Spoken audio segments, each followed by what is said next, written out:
来看国民党花莲县党部长办是求职的活动哦，立委鲍坤基伫现场发言，和一个80多岁老大人是真不满，嘛请鲍坤基讲甲强匪斗空。鲍坤基是要求讲马上甲这个老大人赶出去。后来现场冲突的影片传出来，有人就发现讲这老大人是花莲真出名、得过书读奖的一个退休的老师。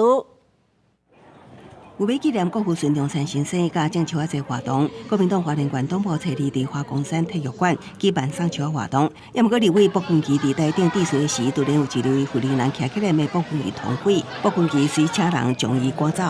这就是民进党的态度，看到了吗？来，我请警察来开始，好吗？ 老花莲人身份是在地真有名的高中退休老师叶春莲，因为教册兼加互学生号一个外号叫叶爸。伊今年伫要80岁，从初老请厝长花，虽然真艰苦，也毋过更加烦恼台湾未来。明显的看到通匪啊，整个台湾都快要变成共产党，我可不许啊！我绝对活不下，一天都活不下去。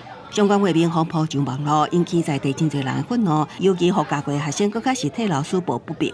花莲真的老师桃李满天下，蛮多的一些学长跟一些同学为老师抱不平。在花莲，任何有关于对于副委员不同意见的声音，通常都会被贴绿。 面对愈来愈大爱反弹，国民党花莲市党部是提出2015年叶老师甲民进党地方机关的旧相片，其这一切拢是有人来操控。 我们放旧照片的意义，相信你们都知道。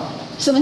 请你说明白，不要用这样的方式好吗？要让民众看到底是怎样开始进行的一出谎言。